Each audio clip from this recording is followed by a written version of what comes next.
Good evening, everyone, and welcome out to Speed Racing Network, where we proudly present the Great Lakes 200 here at Michigan International Speedway.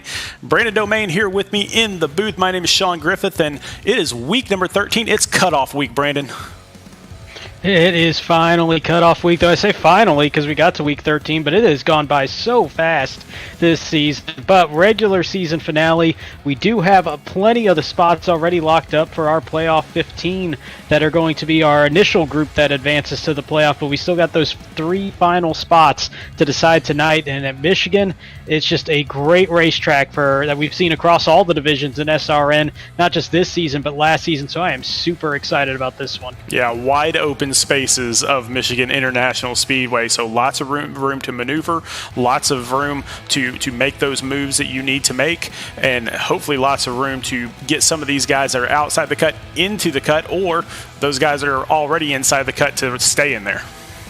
Yeah, and this is a pressure-packed race for those 7 drivers that are still eligible, or the 3 that are in, the 4 that are just outside the cut. So 7 drivers going for those 3 spots here tonight. And that is just a wild feeling. And I had that experience on Thursday, coming up just a little bit short on the Xfinity side of things. But you just go into that race and you're thinking so many different things. You're trying to think, do I gamble these points that I picked up? Do I try to go for a little bit more and put myself at risk? There's so many decisions that you have to make in a normal race. You put it into this situation, it is even more on edge for these drivers. Yeah, the heat is definitely on these guys. But really, if you think about it, ever since week number 1, these guys have had the heat on them because every single one of those points have mattered up to this point. So, if somebody misses out by, and I'm sorry to do this to you, Brand, by a single point, that it's not this race that really did them in. It was probably week 2, 3, 4, 5.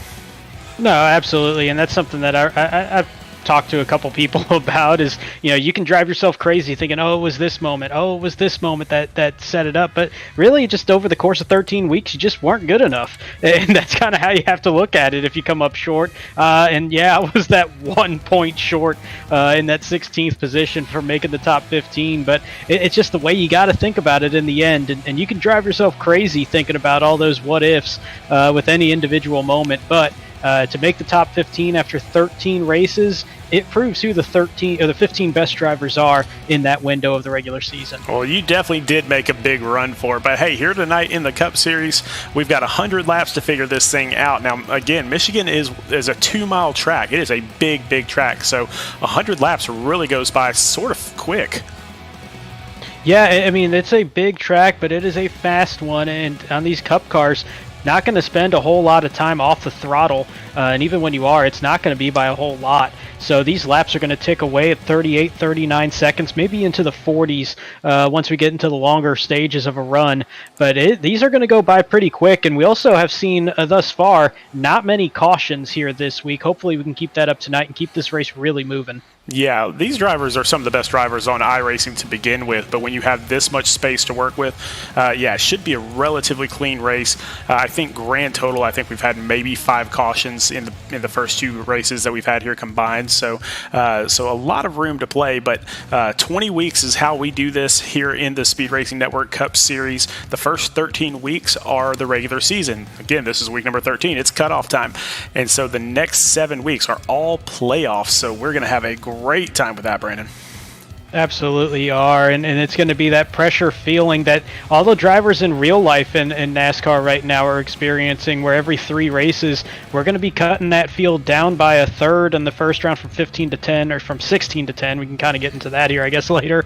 And then 10 to 5 for that championship race once we get to Atlanta. And here in the Cup Series, they are going for some big money with that $1,000 championship. Oh, yeah, and that's some of the biggest money on iRacing right now. I mean, there are a couple of leagues that are a little bit bigger, but they're also sponsored by the big boys. So anyway, 5-person teams are allowed here in the Cup Series, and there is a $300 team championship at the end for the team winners.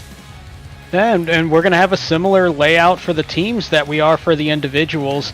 On the team side, it's going to be bracket style, somewhat more traditional to American sports, where we're going to be having that 3-race round to kind of whittle the field in half, and then do another 3-race round to get to our final 2 teams that are going to be racing heads up at Atlanta for the team championship as well. So a whole lot of excitement for the league on the individual front and the team front. And I absolutely love that new team format because there's going to be a lot of guys that are out of the picture when it comes to the individual side of the point standings, and they got plenty of reason to race deep into the season now. Yes, they do. Now, as far as what they're racing for here tonight, $45 for first place, second place gets $30, and then third through fifth all get $15 apiece. Yeah, getting that money back for the third through fifth positions, doubling your money for second, tripling your money for first place. And there's a couple of guys this season that have actually made up basically the entire entry fees for the season just by chipping away these top 5 finishes. And we'll get to that to the point standings. It'll be pretty obvious who those drivers are. But, I mean, you can pocket some decent money here just from the weekly payouts, let alone the big season purses. Oh, yeah. We've got a couple drivers that they paid that first week, and they haven't paid again since.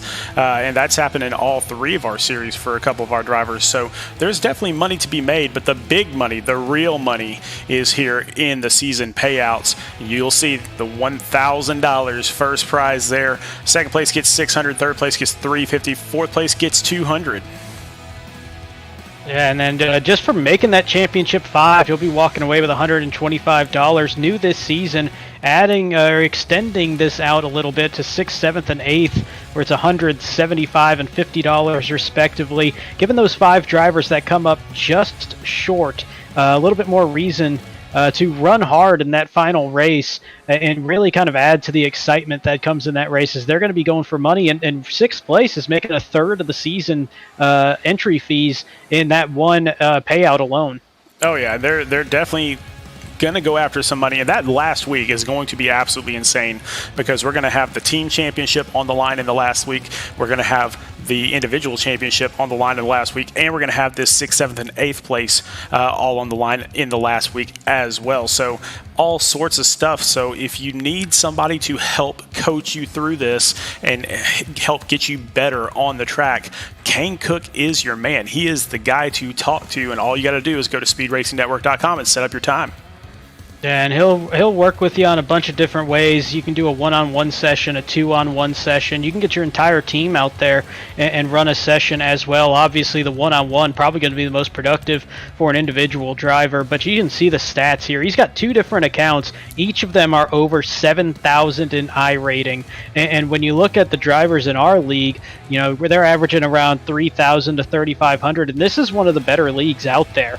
And that's the number that we're looking at. Kane is double that amount, and that is exactly why he's made it all the way up to the Coca-Cola eNASCAR Series, running for a $300,000 purse. But just as important, a fantastic coach as well. He can take all that talent that he has and really break it down well. I've worked with him during the off-season, trying to get used to the Xfinity cars, which is a lot to handle. And even though he runs the Cup cars, great knowledge on the Xfinity side, so he can work with you at any level. Absolutely. Now we do have another sponsor that has been with us all season long. It's Beer Street Journal, and let's try to figure out what their beer of the week is this week. This week's beer of the week comes out of the Dogfish Head Brewery. A while back, when Dogfish Head and Boston Beer merged, it was huge news. You might know the name Boston Beer because it is the parent company to Samuel Adams Beers. But once the 2 companies merged resources, Utopia's barrel-aged worldwide stout was born. Samuel Adams Utopias is a strong ale at about 27% alcohol by volume, and it usually runs about $200 per bottle. So Dogfish Head decided to use the old barrels from Utopias and had its worldwide stout rest in those barrels and soak up that flavor for 7 months. It created a jet black, rich, and roasty beer with notes of espresso, cocoa, sherry, and vanilla. Now that's how you put together a collaboration. While its release date hasn't yet been confirmed, we've been promised that it's coming very soon. So be on the lookout for Utopia's barrel-aged worldwide stout. Your taste buds will feel like they're in a utopia.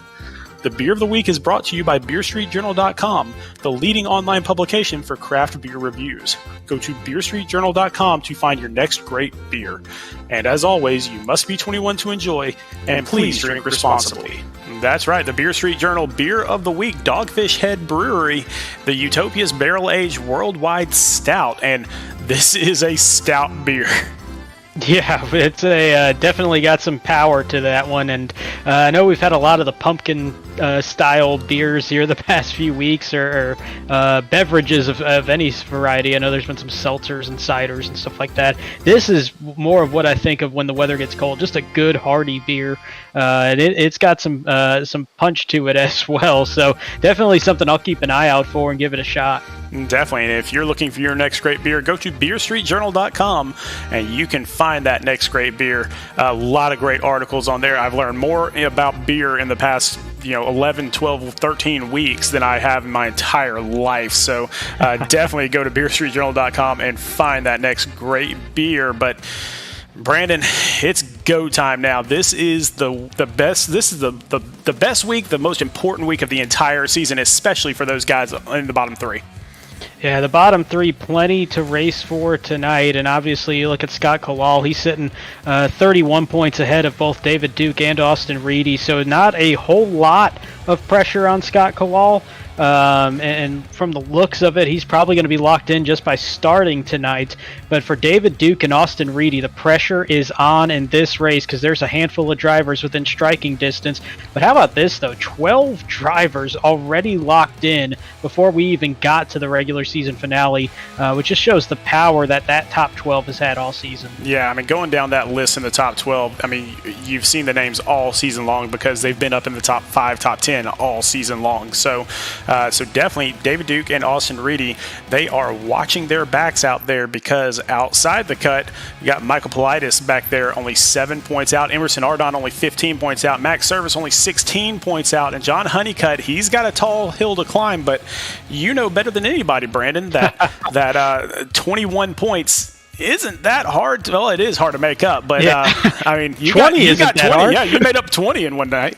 Yeah, 20 isn't terrible. 21 is a little difficult, so 23 might be even tougher. But and honestly, the big thing with my situation was I had to pass 5 people just to make it up there coming into this in the 21st spot. John Honeycutt a little bit less of a issue there and having to make his way past drivers. But the one that's really got my attention, even though Michael Politis and Emerson Ardon are closer, Max Service has been on an absolute tear the past couple weeks, really building up momentum, and 16 points is something that can be made up here in one race, so I would be keeping my eye out on him tonight. Yeah, if he gets a really, really big race here tonight, he can make this awfully interesting. But just checking out the actual clinching scenarios for those 3 that are currently inside the cut. Scott Kowal, all he has to do is show up tonight. We don't have 33 drivers on the track, so as long as he starts this first lap, then he should be fine, and he is out there right now. So David Duke, second place or better. Austin Reedy, second place or better, guarantees them to get into the playoffs. Yeah, and that's without taking into account what anybody else does. So that would just be their way. If David Duke and Austin Reedy finish 1-2, and Austin Reedy has shown that he can win at Michigan as he did on Thursday, if they're 1-2, they both clinch no matter what anybody else does. So their big concern is going to be if one of those 4 drivers outside the cut wins the race, what are they going to do to protect as many points as they can? And now let's take a look at the team standings here. Only 6 teams in this series, but Next Level Motorsports has already clinched that bye through the first round. Tank Racing, with a halfway decent showing here tonight, will clinch that second bye. But then look at the next 4 teams. Murray Reedy Motorsports, they're pretty solidly in third. I mean, everybody's pretty solidly where they're at right now. So it looks like the matchups will be Murray Reedy Motorsports versus Striker Motorsports, and then Revved Racing versus R&D Motorsports. Yeah, and this is going to really kind of feel like an NFL style playoff now, with the 6 teams going at it, 1 and 2 getting the bye. Striker's had some rough luck this season. I know we'll kind of get into that a little bit when we go through the team introductions. R&D has kind of been building a little bit more momentum as the season has gone.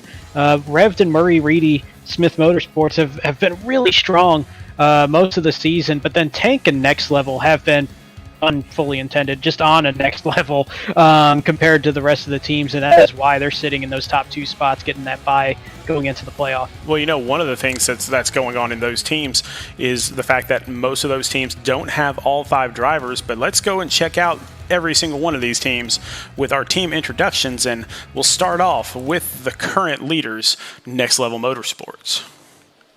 current leaders, and with good reason. They have absolutely been on a tear since the rebrand that they had. They've practically gone out and won every single race since then, and those stickers, we're running out of space at this point, as you see James Holzer with 5 wins, Landon Lacey 3 wins, but around them are drivers capable of winning races as well, with Timothy Latham in the 5, Gabriel Ellison in the 27, and Nick Gowen in the 88. Yeah, just to show you how powerful this team is, literally all of them are already locked into the playoffs. None of them even had to show up tonight. Not only would they be locked into the playoffs, but they would also get that first round bye. So, I mean, just all sorts of talent on this team, and they're going to be just super hard. I would not want to face these guys in the playoffs.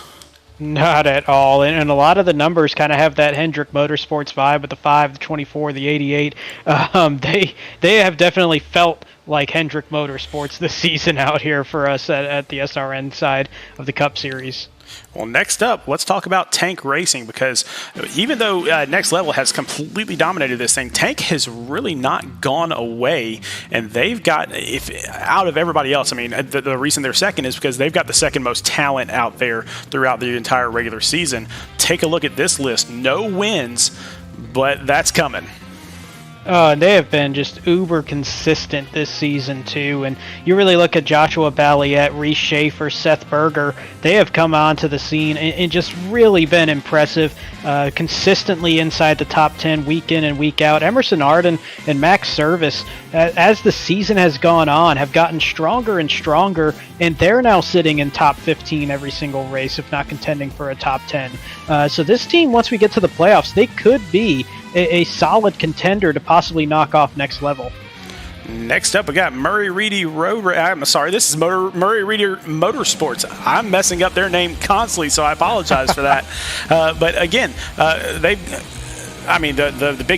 biggest name on here, Scott Healy, last season's champion. I mean, where do you go from there? Yeah, I mean, and he's really gotten onto a return to form from last season, where he really got hot in the second half of the season. He's doing the same here once again, but around him you got John Honeycutt, who's one of the 4 drivers that are outside but still have a shot. Kyle Benson has been really strong this season. Austin Reedy, obviously strong as always, and went out and won on Thursday in the Xfinity side. Craig Lautenslager, kind of been the hard luck guy here on this team, but he's been putting together some solid runs if he can keep things together on track and avoid some of that chaos that just seems to be happening around him.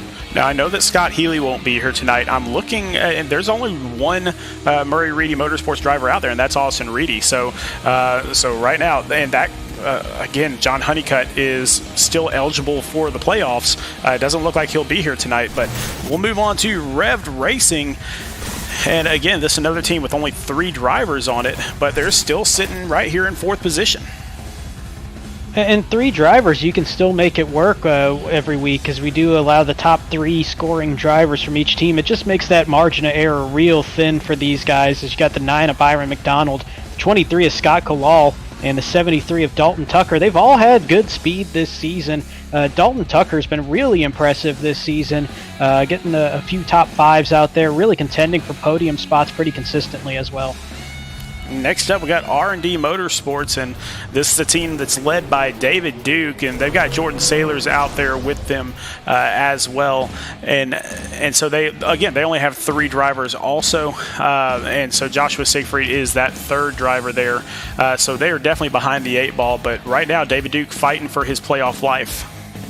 Yeah, we mentioned it a bit ago. He's got that 2nd or better to clinch his spot into the next round, coming into tonight 7 points clear of that cut line. So out of the 3 here on this team, all eyes are going to be on that 78.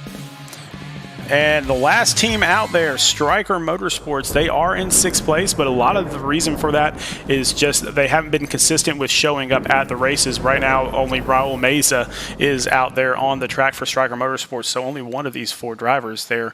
But still, Bo Brady is a very, very talented driver. Kyle Johnson as well, Joe Ruggles. When he's here, he is good. So, I mean, this is a good little team. It's just they haven't been as consistent with showing up. Yeah, it's one of those life things where sometimes it just kind of gets in the way, and obviously it does take precedent. But for the team, it's been one of those hit or miss things on if they show up, and that's really been the big reason why they're sitting at the bottom of the team table. But they all show up; they got a shot to take out most of these teams any given week. And finally, we do have some independent drivers out there. Dean Brummett, Michael Politis, Tyler Markle, and Chris Mathis are our 4 independents. Only 20 drivers out there tonight. So, again, that should just lend to an even cleaner race. It should just allow us to really get through this thing fairly quickly. So let's just go out there to the track right now and take a look at our starting lineup. And it's going to be out in front. One of the drivers on the edge of making it into the top 15, David Duke, going to be the pole sitter with a 39.143, 3,000ths clear of Max Service, who's just on the outside of that playoff 15. He'll be starting on the outside of row 1. Row 2, Landon Lacey and Seth Berger. They're both locked in already. Yep, Dean Brummett already locked in. Now, Dean just came from the Revved race, actually, where his driver, Kyle Larson, ended up winning that thing. So he downed a couple beers right before he left, according to his video. So he is riding a high right now. Gabriel Ellison there in 6th place for Next Level Motorsports. Nick Goen for Next Level in 7th. And then Austin Reedy from Murray Reedy's Motorsports in 8th. And for Dean Brummett, I think he had like 10% of those beers as he did the Stone Cold Beer Bash, so might not be too affected there. So on row 5, we got Timothy Latham, also for Next Level Motorsports in 9th. Michael Politis, first driver out, 7 points away from the top 15. He'll be starting in 10th. Row 6, points leader James Holzer in 11th. And Emerson Arden trying to make up 15 points tonight. He'll be in the 12th position. Truthfully, it's going to be really tough to make up 15 points with only 20 drivers on the track. He is going to have to be absolutely perfect and hope for others to not be perfect. So let's go out there onto the track where our drivers should begin lining up here pretty soon, hopefully. Yeah, they are getting ready. They're going through the final race control announcements as they sit on pit road. And the big thing, you talk about the points here and how it's going to be difficult with only 20 drivers in the field tonight. But keep in mind, do have the bonus points available. A bonus point for leading a lap, bonus point for leading the most laps, a bonus point for 0 incident points, so a clean race, and then 3 bonus points for the race winner as well. So there's a possible 26 points out there that can be made up for anybody. So if you're Emerson Ardon, if you're Max Service, you got to go out here and pretty much win this thing tonight to have a shot.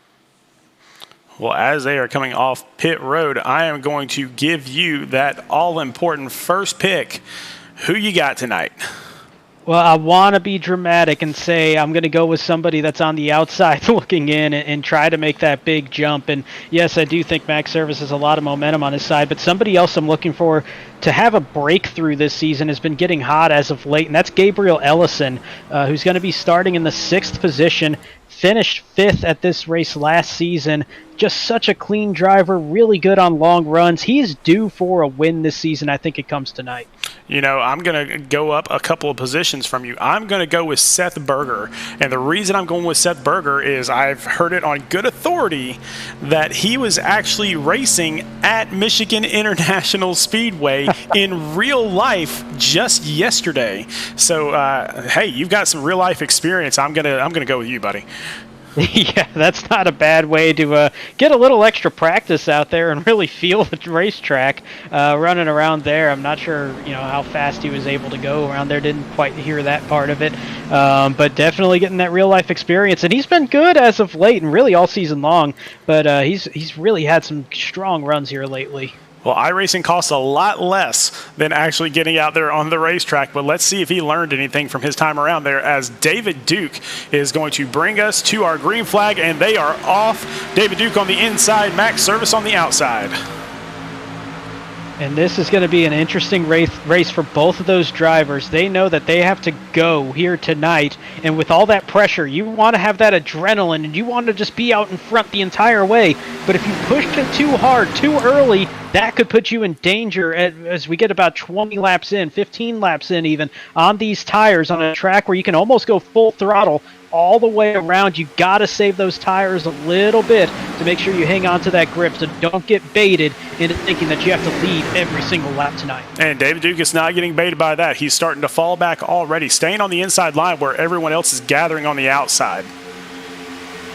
Everybody else trying to get to that outside line, which does have a lot of speed around there. And keep in mind, big point just now for Max Service as he leads lap number 1, picking up 1 extra bonus point here.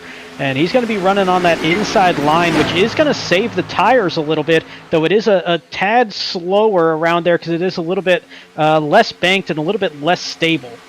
Well, you saw Timothy Latham up on the super high line. He has dropped all the way back to 20th. Not sure if that's on purpose or what he's doing back there. Maybe he's just really trying to save his tires. Possible. I'm not sure if he might have caught the wall actually there too, and that might have been a thing.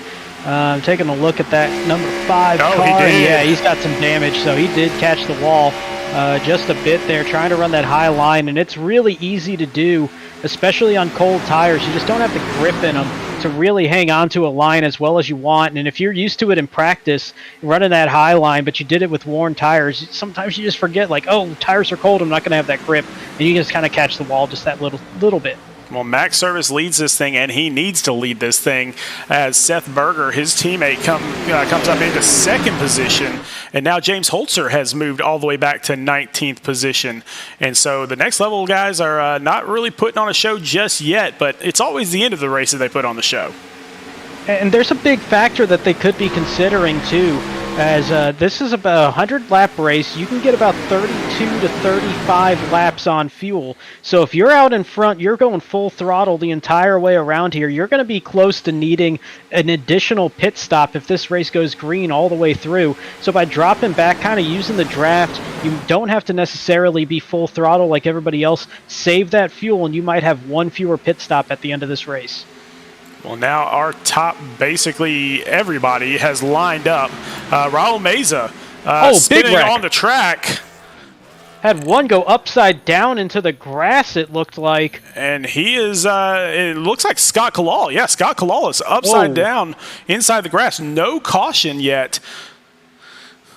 No caution. And for Scott Kalal, the great news is that there's only 20 drivers in the field tonight. Most points he could lose is 25 points, and he was a little bit over 30 points clear, so he got locked in by starting this race, and that is a blessing to him after that way of finishing off lap number 4 upside down in the grass. That is absolutely insane. Now, Raul Meza is still running out there.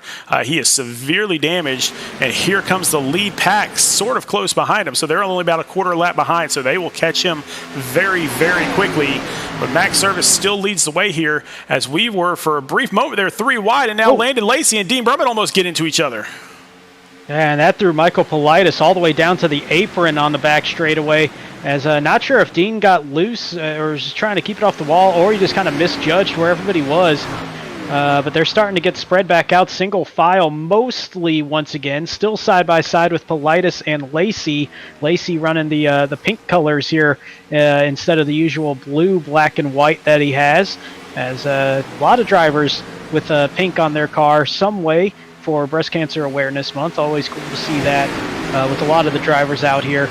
But going side by side, might not see that 3-4 wide here for a little bit after what we just saw. Well, Austin Reedy decides to get up to the outside of Seth Berger, and he is going to go side by side with him as he pushes his way forward. He started off in the 8th position. He's up to 3rd and pushing for 2nd.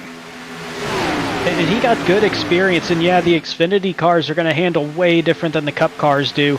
But Austin obviously winning on Thursday, a big momentum boost for him, but also a lot of knowledge about how the drafts are going to work here, where the passing zones are, based on when you get runs. The cars are going to handle differently than they did on Thursday with the Xfinity side, but the runs are pretty much the same. You're still building up the speed. It's a little bit quicker here with the Cup cars, but not terribly different. And, it might be maybe a half second a lap faster, 3/4 of a second a lap faster. So you're really getting the timing down, and I think that's going to be the big takeaway he got from Thursday, and it could come in handy here. Well, Dean Brummett falls back to 5th position as he trails Landon Lacey here. Going back a little further, Michael Politis still trying to make that bottom line work until he finally gets lined up out there. Now, Austin Reedy dives to the inside, and he's going to take the lead coming off the corner. And he is going to slide up there and stop that possible momentum run that Max Service could have. And also, Landon Lacey there on the inside is going to pause that run because it could have been a crossover moment for Max Service. But with Lacey kind of sticking the nose there to the inside, he could not risk that sharp turn. And if you're Max Service at this point, I think you just kind of sit in a little bit, save those tires. You probably used a good bit of them taking the lead and trying to hold off some people. Conserve for a little bit. I wouldn't say drop back or anything like that. You need to keep a good position, but use this as a little bit of a breather on those tires for just a couple laps at least. Yeah, now you got to remember a couple things here. First, these drivers that are already in the playoffs can still get bonus points for leading a lap, for having a clean race, for leading the most laps, or for winning the race. And so those bonus points do carry over into the first round. So they are still racing for something here tonight, and that is what's going on with Austin Reedy. He is racing for those bonus points. Same thing with all these guys behind him that are already in. They just need to get those couple little bonus points here or there to help them in that first round of the playoffs. So the second thing to remember is that even if you're out of the playoffs, we still have the playoff lucky dog, which will be next week. And I got to tell you, I feel a whole lot different about it now than I did at the start of the season when that one got announced. I was kind of questioning that one a little bit, but now that I know personally I'm kind of looking forward to that option, so that's going to have a lot of excitement for next week. But you bring up a great point with the bonus points, because you look at the tracks in that first round. We got Vegas, Kentucky, and Auto Club. And they're all going to be night races. They're all going to have that vibe, that intensity that playoff races have. And it's really easy to make a mistake on one of those races, especially a track like Kentucky, where you're going to have people trying to run the apron on the front stretch, things like that. So there's always that possibility of a mistake. Get as many bonus points as you can here this week so you can build that little bit of an insurance policy. And if you want a real-life example of how well that can help out, look at Kyle Larson with the day that he had before he wound up winning that thing today out of nowhere. Just that moment of, wow, he might not make it, but all those bonus points were bailing him out for a good bit in that race today. Oh, definitely, and you know, nobody likes rules until they benefit them, obviously. Oh yeah, and so that's okay. We've had a few drivers that have said, "What were you guys thinking?" And the exact thing that we were thinking was exactly what's going to happen next week, where we are going to have a nice big field of cars all wanting that last spot. That's going to be absolutely crazy. And I know for a lot of the playoff drivers, there's that little bit of a fear, too, of, man, these guys that aren't in the playoffs are going to be going crazy trying to get that top spot for all the non-playoff drivers. Could that impact the playoff drivers? There's a lot of respect in this league, so I don't anticipate that happening. But that's going to be that added little mixture that's going to be thrown into this once we get to Vegas next week, of just that extra thing to think about for drivers in and out of the playoff. Yeah, I mean, it's going to be good, and really, it's kind of funny. Jason Tripp, the owner of Speed Racing Network, and we speak all the time, and there is certainly a method to the madness out there, and so we can't wait to see what happens next week for that playoff lucky dog.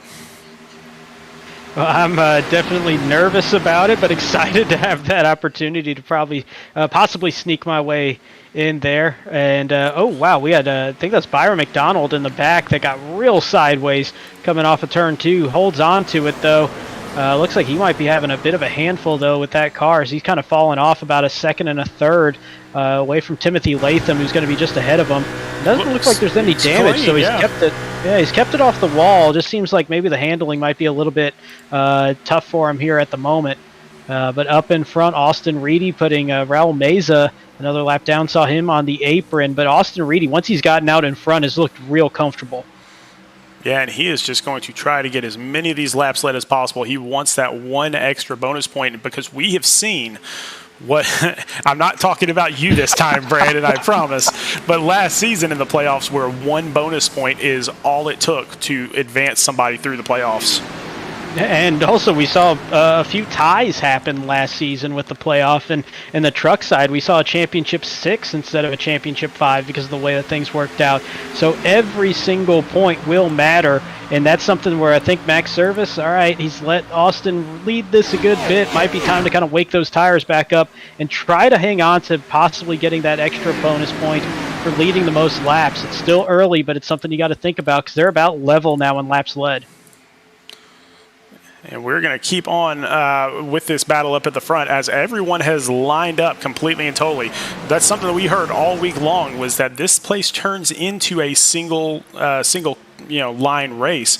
And that's being shown pretty obviously here as everybody's taking kind of that mid to high line. And the high line is what everybody wanted to run.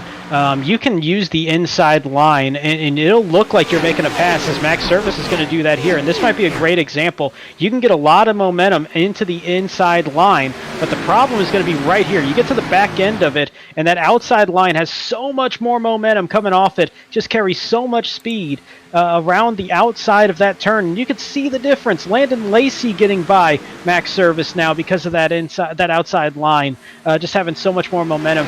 Landon is going to try to use the momentum that he had from that draft and try to slingshot himself around on the inside, but he's going to have that same issue where he's just not going to have that momentum. He's going to get a little bit of help from that push from Max Service behind him, and that's going to keep him with a chance, actually, and this might work because of that draft where he's going to get the run to the inside, and if he can slide up ahead of Austin Reedy, might hold on to the position.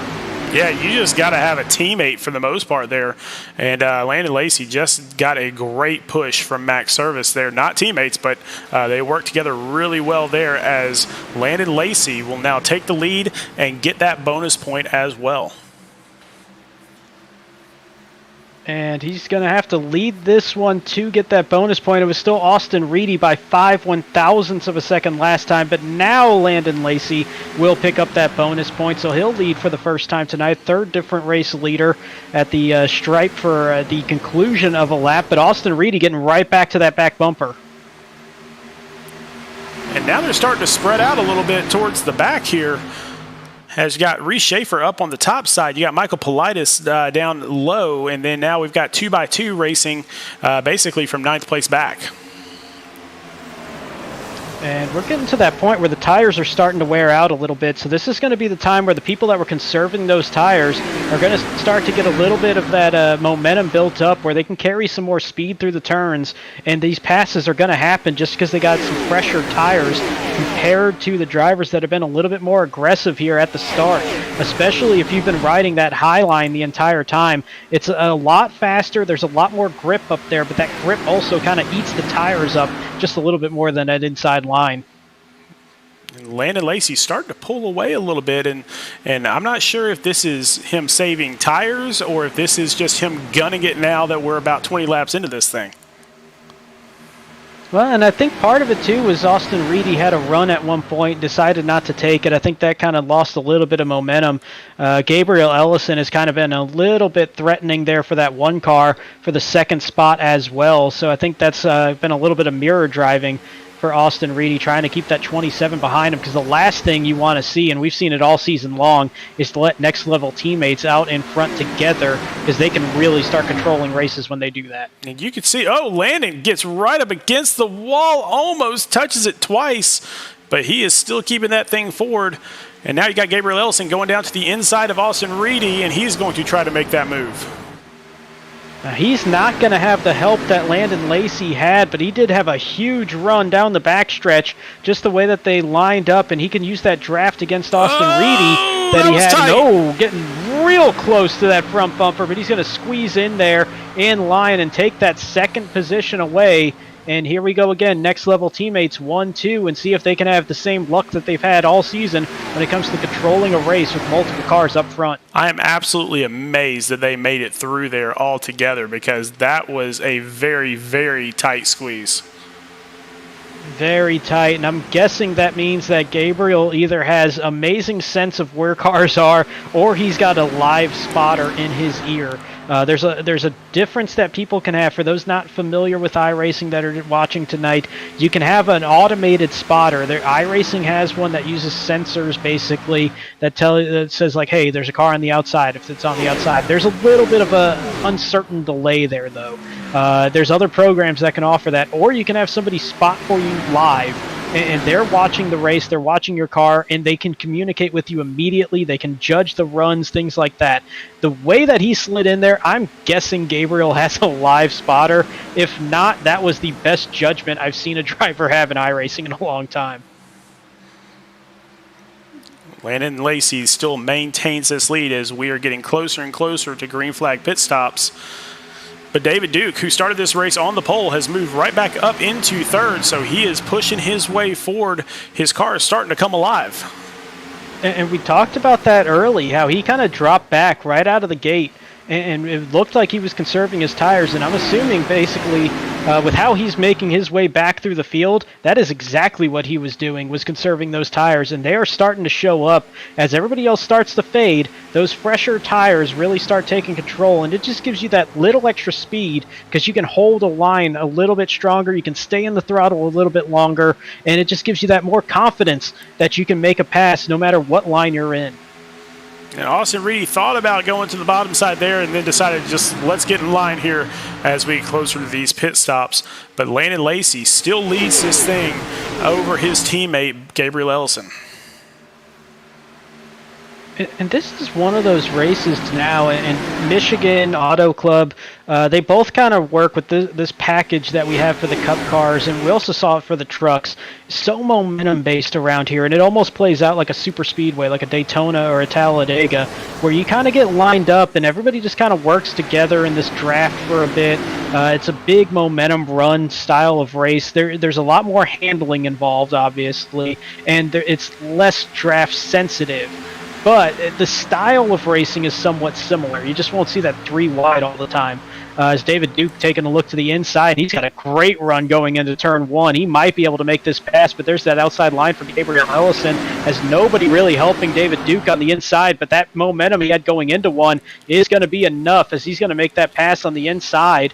And those fresh tires, the fresher, less worn tires, really helping him out.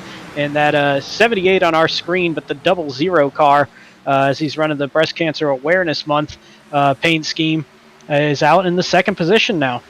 Yeah, and you got to remember, he needs second place or better to lock himself into the playoff without anybody else helping him out at all. And so that's exactly where he's at right now. That's all he needs in order to get this thing done. He's doing exactly what he needs to do. And one thing to keep in mind, we're about 5 laps away, 6 laps away from seeing pit stops happen. And for most everybody, they're going to try to make this a 2-stop race. So you're looking at lap 34 would be a great stopping point to set yourself up for a 33 and 33 stint to finish this race should it go green the entire way. And we haven't seen much separation, so there's still that threat of a caution happening, as we've seen one incident already tonight. No caution brought out for it, so there is that possibility, though, of seeing that caution happen, just with how packed everybody is. But if it stays green, you're hoping to make this a 2-stop race. And now we see Seth Berger on the outside, Austin Reedy on the inside. Keep in mind that Austin Reedy and David Duke are tied on the cut line. And so both of them, if they come in second or better, they could make it in. So Austin starting to fall back a little bit as he was trapped down on the inside line. Might not be a horribly bad thing that he just kind of settles down and gets back into line.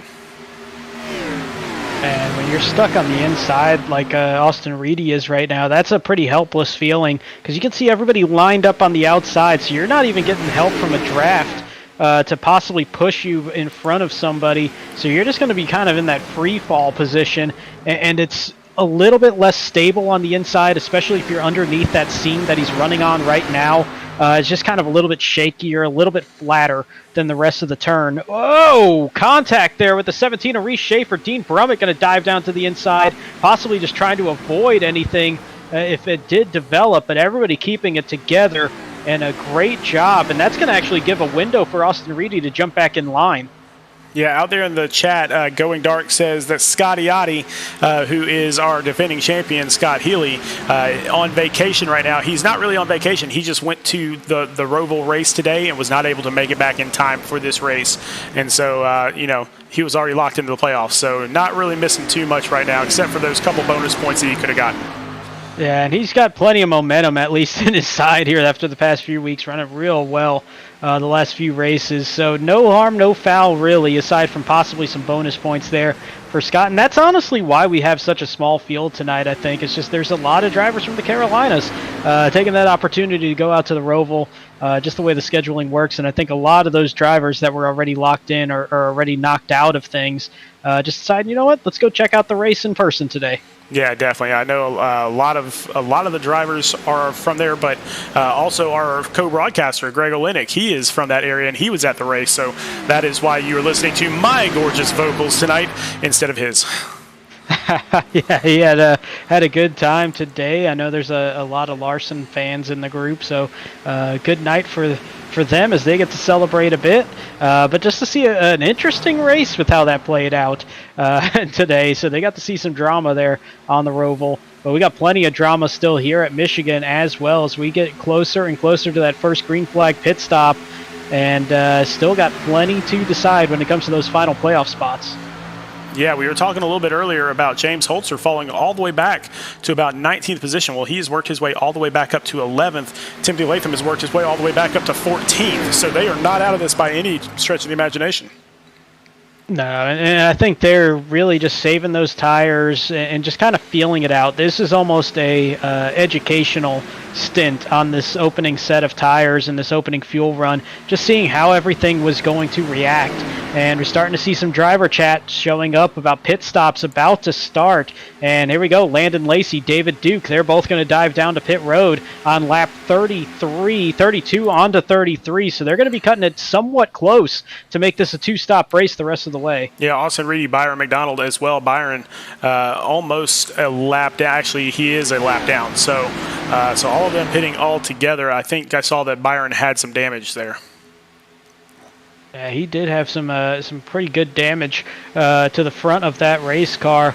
And seeing more drivers kind of pop up in the chat. We're going to be seeing more coming in this time. And this is really cutting it close when it comes to a two-stop race, staying green the entire way. Should it do that? Max Service is going to be the first one this time by to dive down. Looks like Jordan Sailors is going to join him as well. As Gabriel Ellison still leads this thing. Seth Berger there in second with all the experience that he gained while he was doing the Rusty Wallace racing experience there at Michigan International Speedway. But now as people start to merge back together onto the track, this is going to get a little bit dicey. As you can see, Austin Reedy has the better tires, and so he is going to make a big move on Gabriel Ellison here shortly, and he will be the first one to get his lap back. Dicey moment there.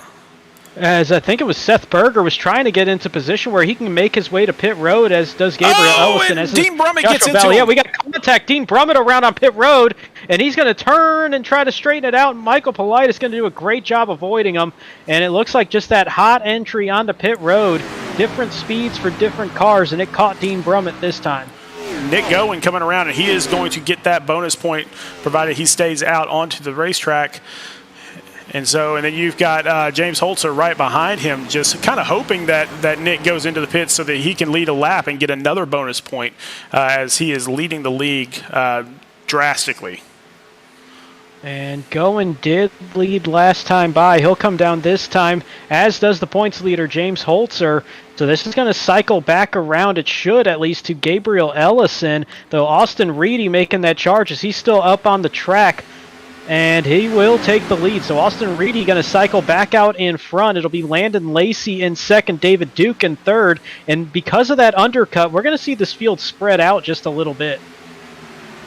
Yeah, and so Austin Reedy, Landon Lacey, and David Duke all came in on lap 32. Max Service, who's in sixth place, came in on lap 33, and then Gabriel Ellison and everybody else basically came in on lap 34. So it's going to make it really interesting as we get about 20 laps into this thing, where those drivers that pitted a couple laps later are going to have the speed that these guys up front won't have.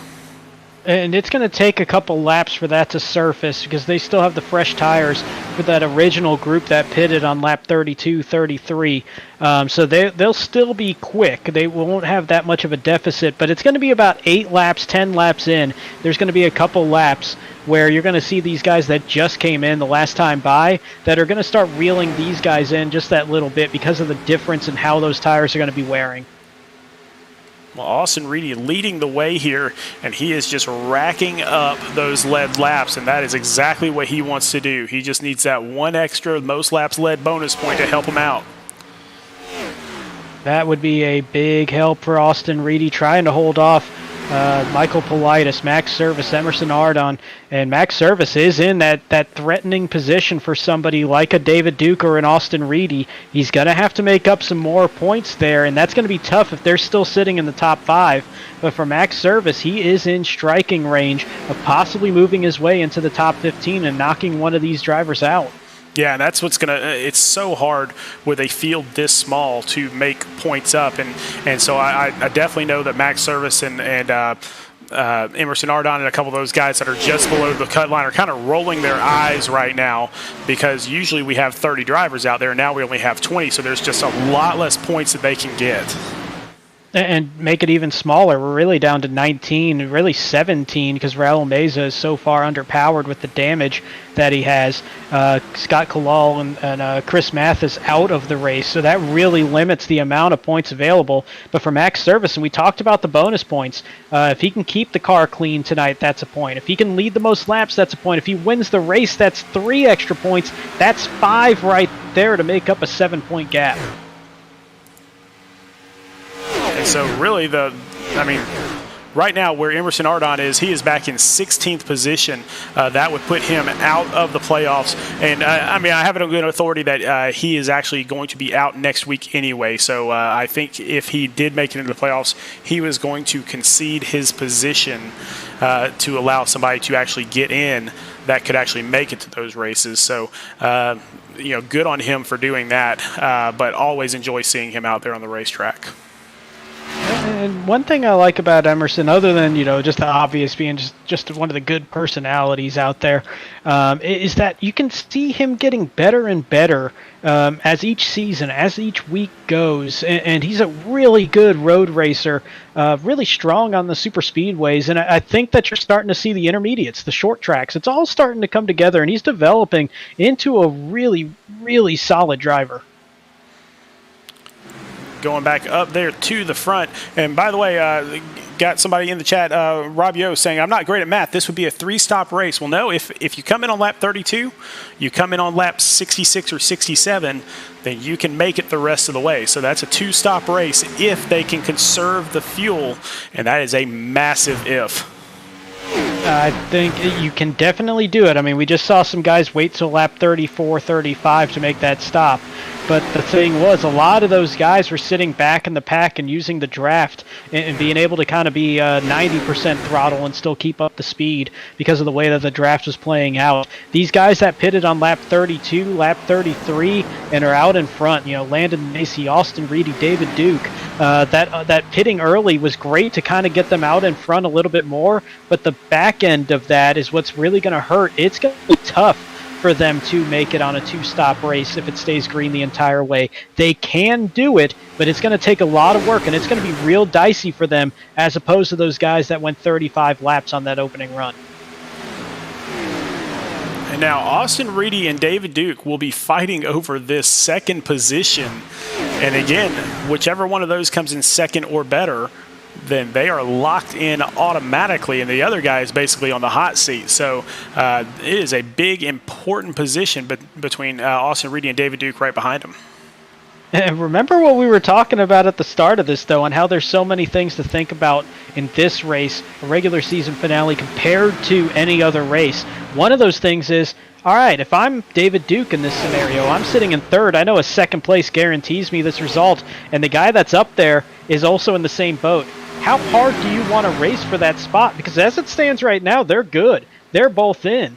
But do you make that push? Do you put that car in a bad position and possibly have a mistake happen where both of you wreck and you're both out? How hard do you want to make that push for that position? Because it does have a lot of risk attached to it should something go wrong. Yeah, the other thing here is as long as they both stay in front of Michael Politis, who's back in 14th position right now, then they should both make it in. So Max Service still has that really outside chance of making it in. Emerson Ardon has that outside chance of making it in. But the truth of the matter is, if Austin Reedy and David Duke stay ahead of both Max Service and Michael Politis, they should get in just fine. Oh, wow. Austin Reedy getting real aggressive diving up in front of Max Service. That was a dicey move there. Is David Duke going to get out in front? And with using Byron McDonald almost as a little bit of a pick in the way that was playing out. McDonald with that damage, so that's going to slow him up with that little bit of a parachute that he's going to have on the front of that car from damage. And David Duke going to get a bonus point for the first time tonight, leading a lap at the end of one of the laps. Obviously, he led him to the green, but did not lead that opening lap. So bonus point for David Duke, and that's going to help him out a lot. Yeah, Landon Lacey was pushing awfully hard going down that straightaway. And so got to be very cautious for David Duke, because second or first place is absolutely phenomenal. But if you get wrecked out here, then you are in serious danger. And honestly, if I'm David Duke, if I'm Austin Reedy, I almost kind of like find a way to communicate, even if it was before the race, and just say, hey, we're near each other, truce. We don't need to wreck each other if we're out in front of everybody else. Like, let's just kind of take it easy around each other, and we'll both just live to fight another day and get to the playoffs. But who knows? You know, it's racing, and you get that mindset of, man, the lead is right there. You can go for it. So it's hard to turn that off sometimes. Yeah, all racers want to go fast, and so nobody wants to take it easy, and they certainly don't want to be the one to admit that they want you to take it easy. So they just want to get out there and put the pedal to the metal, and that's really what all these guys are doing. Look at how close these guys are, and all these different pit strategies and everything else. This has been a really great race to go as green as it has. And it just feels like Daytona Talladega, because you're looking at the top 12 all within a second and a half of the race lead, and that goes all the way back to Tyler Markle now in the 12th position. And then there's that little bit of a gap to Latham, and then Politis, Brummett, and Arden all on the lead lap, but kind of off the pace of that lead pack. And so that obviously has some big point implications here with Politis and Arden being in that group, but just so close. A second and a half now, 1.4 seconds separating the top dozen. That is unbelievable. Yeah, nobody is letting up at all, and nor should they.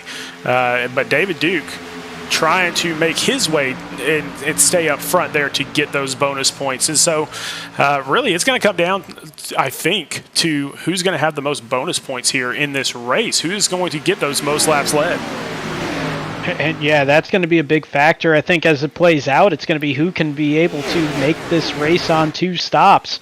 If you're out in front, you're the one that's punching that hole in the air, and that just takes a little bit more power to get around the racetrack. So being in that second, third, fourth position isn't necessarily a bad thing right now if you made that early stop, because that might actually help you get to the end of this race in just one more pit stop.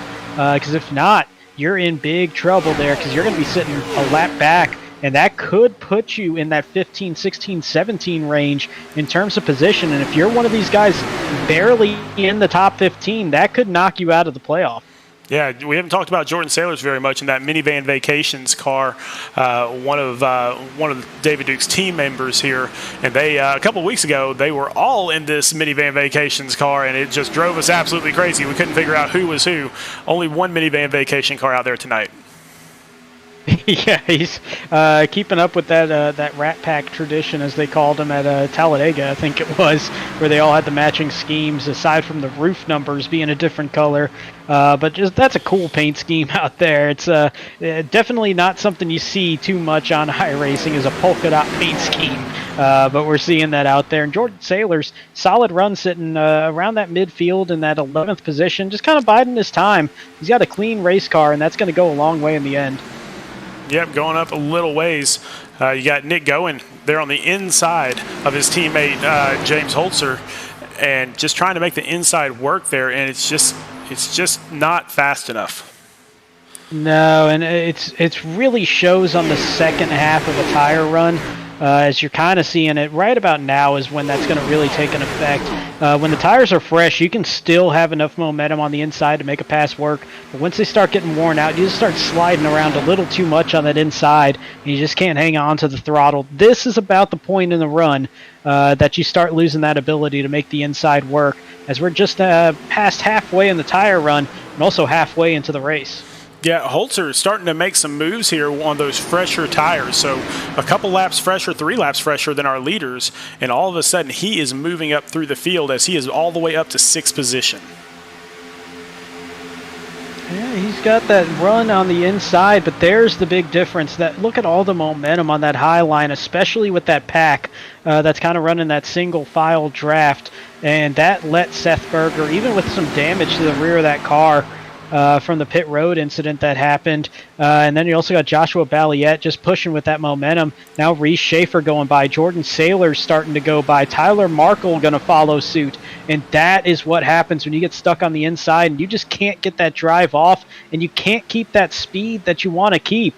Because watch how much he's going to have to pinch away from the wall, and that just scrubs off so much speed that's built up and retained on that outside line, and that's where you see that big pull through for that high line. Well, going back up front, we got David Duke under fire here from Landon Lacey, who is not all the way down to the bottom line, but he is sneaking down there and just thinking about when to make this move. Think he's trying to feel it out, but at the same time, they're looking about 12 laps or so away from having to make a pit stop, maybe 13. And if he's thinking, maybe I'm just happy kind of using this draft a little bit, stay off the throttle as much as I want to be on it, I need to save a little bit of fuel. So he might not be in any hurry trying to retake this lead. As they are just all lined up, all the way back to Tyler Markle. Actually, further than that, so all the way back to James Holzer. So the top 12 still pretty much in a single file line. And I say that, and then everybody spreads out. Yeah, we kind of have a way of throwing the opposite out there once we bring something up. But now they're back to 11 or 10 cars in single file, then a side-by-side at the back of the line. And it's really that back of the line is where we're starting to see that side-by-side kind of happen here and there. But for the most part, everybody up in the lead, just content sitting single file, still knowing that there's a long way to go, including that one final pit stop, possibly 2 for some of these guys. So there's still a lot to be determined, and that pit stop is going to be the big thing. Because if you get a bad stop, that will absolutely just haunt you the rest of this race should it stay green. But you can get a great run into the pits and just perfect timing down pit road and a great exit. And all of a sudden, you might be the one that breaks this up and pulls away by a second or so coming off of pit road. A little bit of an anomaly here as we've got the 42 right next to the 42. Tyler Markle, his car in our scoring is the 41, but apparently he's running a number 42 paint scheme. So we've got the 42 and the 42 side by side. And then James Holzer's probably going to take that position away. I might need to talk to Tyler on Thursday about that one. But yeah, he's definitely got that custom number set up that's on Trading Paints. He runs the 42 on the Xfinity series, so he's a little bit used to that number and probably just didn't want to give it up. But as he's also trying not to give up any positions here, running in the 12th spot, but side by side with his number 42 friend up on the high line, as they're going to be side-by-side racing for 11th position. And Markle with a good spot here because Reese Schaefer going to give him a little bit of a tow down the front stretch, but 2 against 10 isn't quite going to work. Yeah, as we head back up front to David Duke, still leading this thing. Landon Lacey has been content just to kind of stick around in second. And Austin Reedy, kind of the same thing in third position. Now, we did say that all he has to do is get second place or better to get in, but that did not include bonus points, and he got that 1 bonus point for leading a lap at least. So there is that involved as well. So there's all sorts of different scenarios here, but really if David Duke and Austin Reedy can just stay clean and stay ahead of Max Service and Emerson Ardon and Michael Politis, they're in. And right now, the only threat to them is going to be Max Service, but of those 3 drivers that they have to stay ahead of, he's the one that's the farthest back.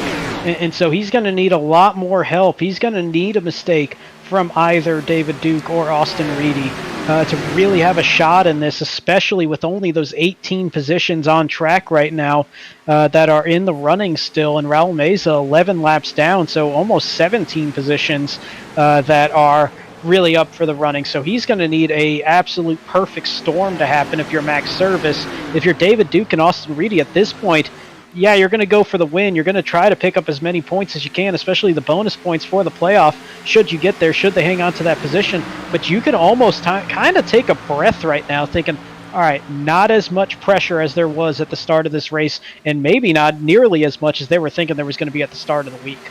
No, we are ticking off these laps extremely quickly as we are about 6 or 7 laps away from the final pit stop of the race, provided we remain green for the rest of the race here. And now we got 3 wide. That's a lap car down there on the bottom. Emerson Ardon, he's going to bail out and just back away as James Holzer goes down to the inside, still trying to make that inside line work.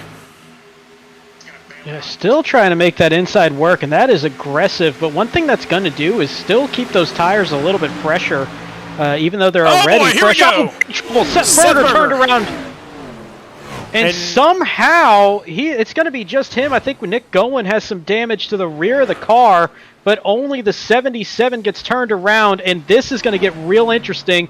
40 laps to go. Caution comes out, and these guys can go 35 laps on fuel. Wow, this could get really fun, but let's check in with our very first Beer Street Journal wreck replay, and we'll go back through a couple of the other wrecks that we've seen that didn't pull out a caution as well. But let's start off here with the Seth Berger wreck. See what happened, as it looks like Nick Gowen just kind of came up the track to try to get in line there. I'm not sure if he didn't know that Seth was there or what happened on that, but let's go back and take another look from a different angle here.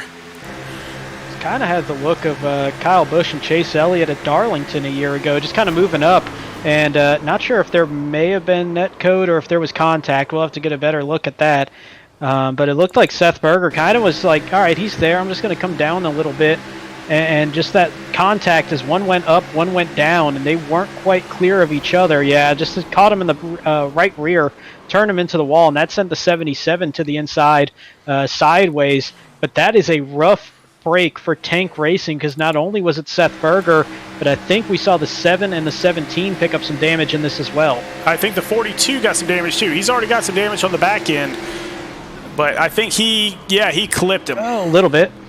Yeah, he caught the right front, and for him, thankfully, in his efforts here this season, he's already locked in, but it's going to affect that race for those bonus points that he's wanting to pick up to help out in that first round. But, yeah, a little bit of right front damage there. Saw the 717 get some as well as we ride with Raul Meza. See how he got. Wow, he got turned. This was the very first. Yeah, this was lap 4. Okay, caught me off guard a little bit. As we see Sky Kowal sliding on his roof. That was the end effect of it, as it was Byron McDonald kind of coming away from the wall. Wow, that did not take much to get that 27 upside down. So a bit of an odd physics reaction there with the iRacing system. And then we also have Chris Mathis, who is one of our 2 drivers out for the night after that opening wreck. You see all the heavy damage he had to the front of that 18. Yeah, and so his engine blows is what it looked like. So now we go back to the live race here as we are coming off of pit road. David Duke is going to maintain that lead. Everybody pitting this time around, which is the smart thing to do, obviously. And so David Duke, Landon Lacey, Gabriel Ellison will be your top 3 coming out of the pits. Now the big thing that these guys are going to have to do, and I would suspect once they catch up to the pace car, you're going to be seeing everybody starting to shut that engine off and just, or at least clutch it and try to save as much fuel as they possibly can, possibly even just like running on the apron even. I know some people think that's going to help out. That's more of a later thing to do, just to keep the fuel flat in the cell. But yeah, I mean, you're going to be seeing all these engines get shut off, or at least they might be running, 3rd or 4th gear, trying to keep the RPMs low. But I mean, this is going to be cutting it real close. You're looking at 35 laps or so that you're able to go. By the time we go green, it's probably going to be about 36 laps left. And you kind of go off that 2-to-1 ratio. Timothy Latham going to come back down and top off, it looks like, before we get to going green. as we're 1 lap away from a green flag. So this is a smart move by Timothy Latham. Try to give himself that extra edge. Yeah, and that could be the winning move. Dean Brummett coming down as well. Tyler Markle also. Now, all of these got some damage in that wreck, is what it looked like, because they all had repair time on this last pit stop as well. So maybe they're just getting more repairs also, or they could just be topping off. So one of those two. But for right now, David Duke and Landon Lacey, we have not seen them cutting off their cars yet. In fact, David Duke is just steadily – oh, there he goes. Now he's starting to cut it off and clutch it a little bit. I think part of that was them just wanting to make sure that they caught the pace car, got back up to speed without triggering anything there. And yeah, you're seeing them around 2,000, so they're either clutching it or just shutting it off, like we saw with the 300 RPM that we saw for David Duke. But either way, they are going to be making this real close. And where I was going a minute ago, 2-to-1 ratio on a caution lap compared to a green flag lap. So every 2 caution laps burns about what you'll do on 1 green flag lap.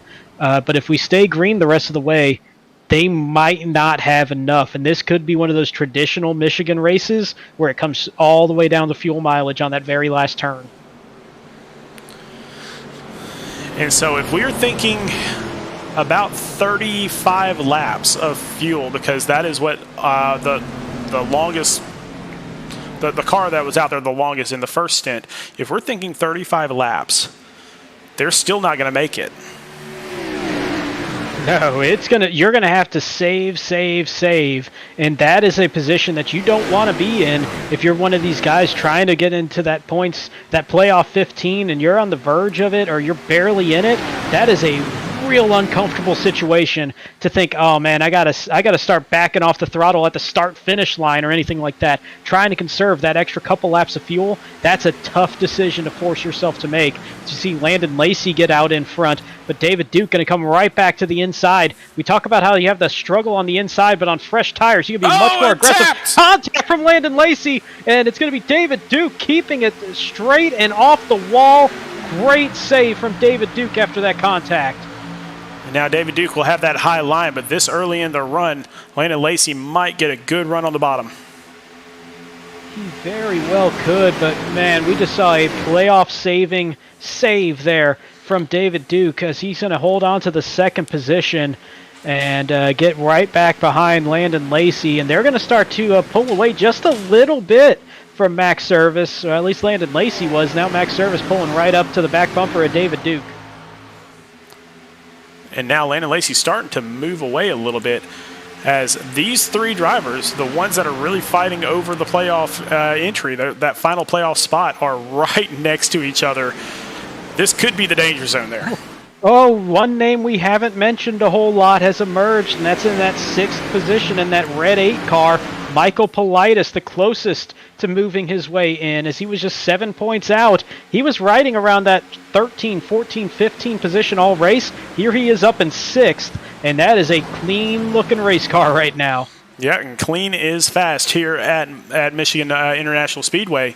And just kind of looking through the pack here, but Timothy Latham there on the outside. We saw him come in and top off there at the end.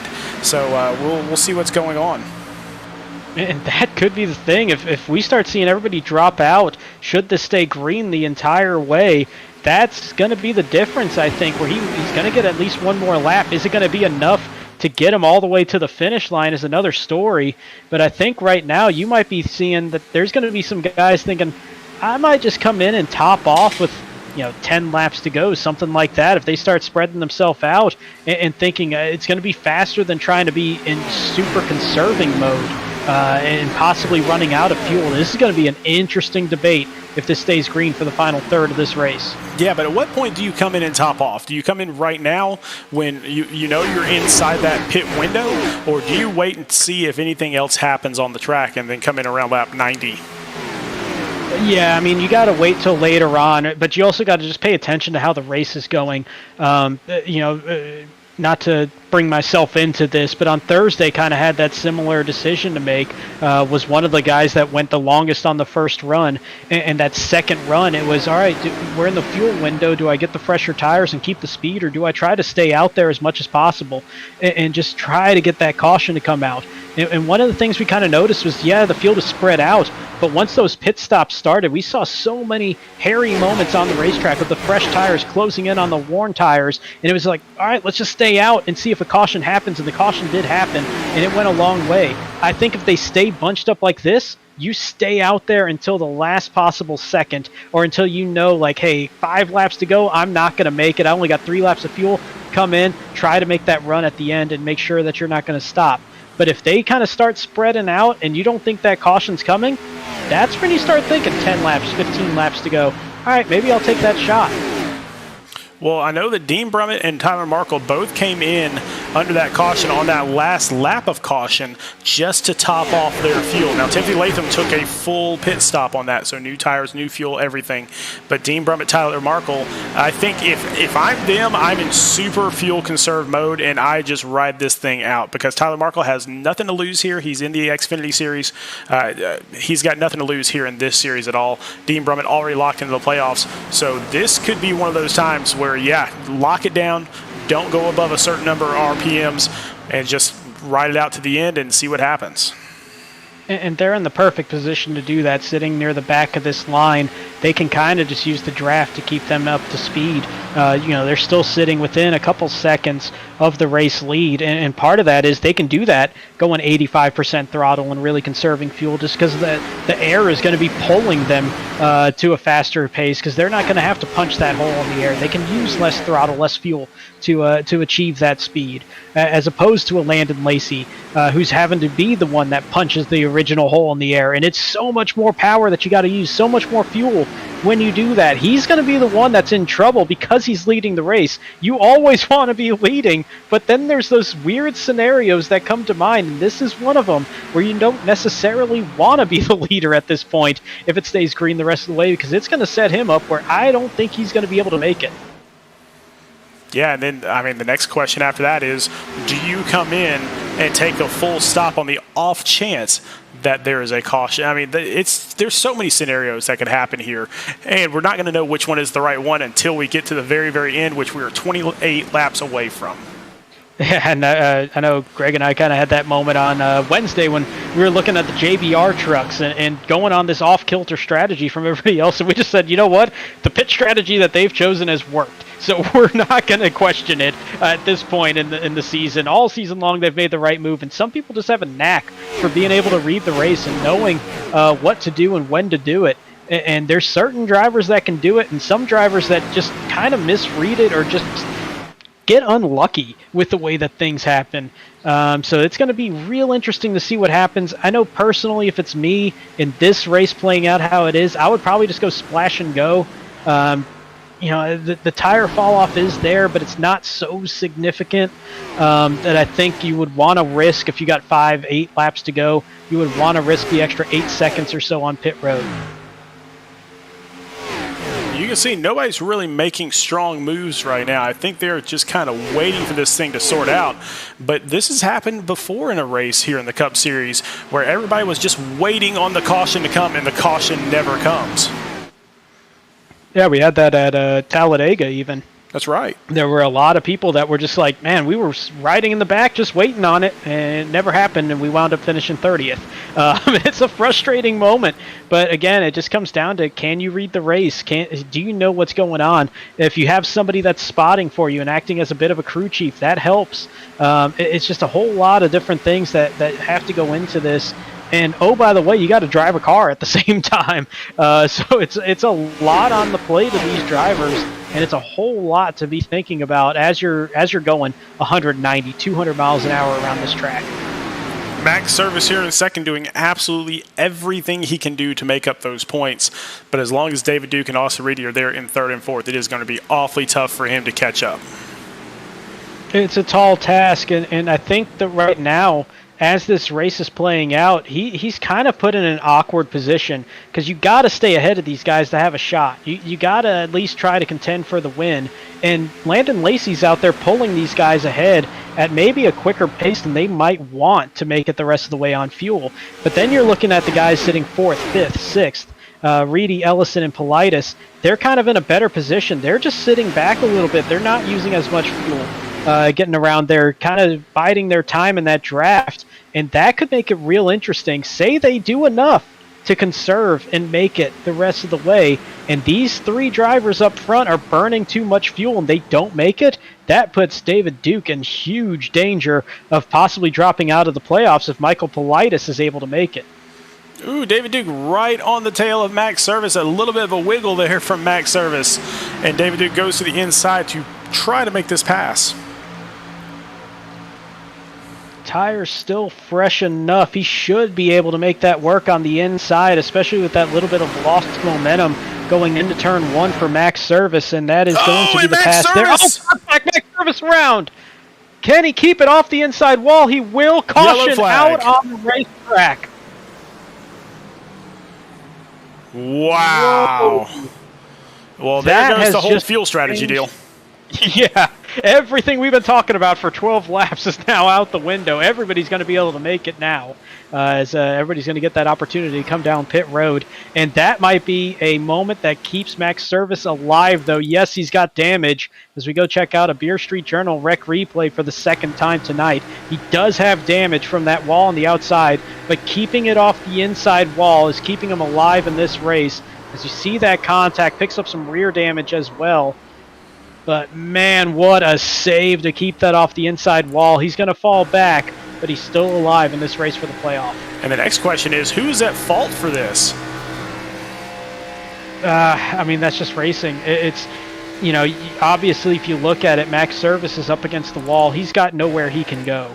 Yeah, you can back off a little bit and let David Duke in as he's coming up the track, but he either thinks he's clear, which he almost was. I mean, we're talking about an inch, or it was just so much on the inside, carrying so much momentum, and he kind of just washed up. I mean, this is almost the perfect definition of racing incident, where it's just one comes up, was very nearly clear. They make that little bit of contact, and yes, somebody gets the worst of it, and that's unfortunate for Max Service. But I don't think anybody is 100% at fault on that one. If you lean, it's David Duke, but I don't put any blame on anybody. That's just hard racing this late in the race. Well, everybody coming into the pits except for Byron McDonald, who was basically getting his lap back. And so that's the reason he is staying out there. But Landon Lacey slides into his pit box, David Duke into his, Dean Brummett into his. So everybody getting a full pit stop here to hopefully take them the last portion of this race. 22 laps is all it's going to take. So as long as we stay green, this will be the last pit stop of the regular season. And it's going to be the 7 of Joshua Balliet that's going to lead them. 2-tire stop, and you know what? That's not a terrible call. Michigan doesn't eat up the left sides too much, and also at the same time, they haven't gone that long on that set of tires under green flag stops, so it's not going to be too unbalanced. It's going to be a little greasy feeling for a couple laps till they kind of equalize a bit. But not a bad call for Joshua Balliet, and he's in that spot where he's got nothing to lose. He's going to pick up a bonus point for leading a lap, and he's got nothing to race for tonight aside from picking up some extra points and momentum. Well, Joshua Balliet wanted that lap led as well, so keep that in mind. But David Duke in perfect position to still maintain that playoff spot, so I don't see him getting an EOL right now, so it sounds like he will be okay in that regard. Landon Lacey going to be on the inside of row 2.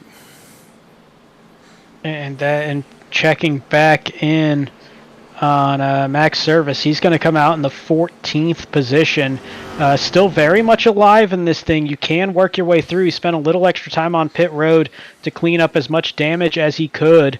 Obviously, he's going to be a little bit out of the picture here at first. But if he gets a good run, he's shown he's got speed and can make some passes.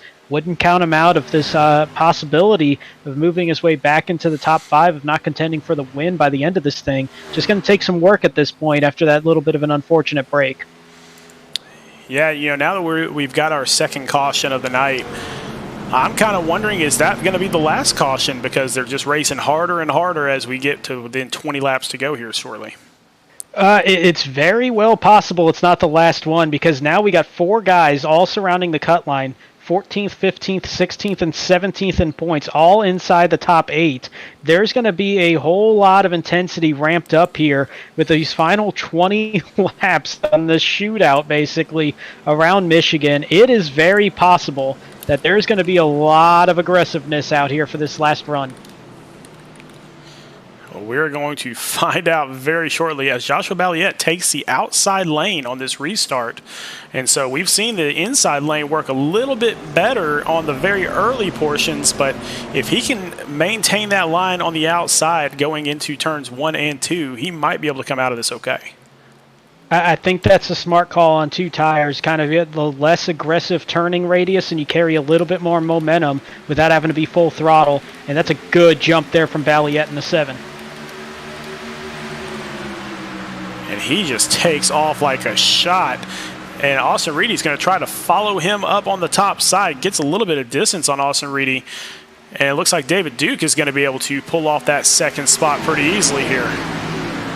And very quickly, he's going to be out in front, because you can see that crossover as he's going to get to the inside, down the back straightaway, and a big run. He's got Landon Lacey pushing him as well, and it's going to be Duke in first, Lacey in second, and now Joshua Balliet might be a bit of a sitting duck. The 2-tire strategy doesn't look like it's going to pan out. No, not so far. Not so far, at least. So David Duke back up to the lead, and Landon Lacey right back on his tail. And, we saw a little bit of nudging between them a little bit earlier, but Gabriel Ellison right back up into the 3rd position now. And these last few weeks, we're seeing the Gabriel Ellison from last season starting to show back up, and it's at the best time as we get closer and closer to the playoff.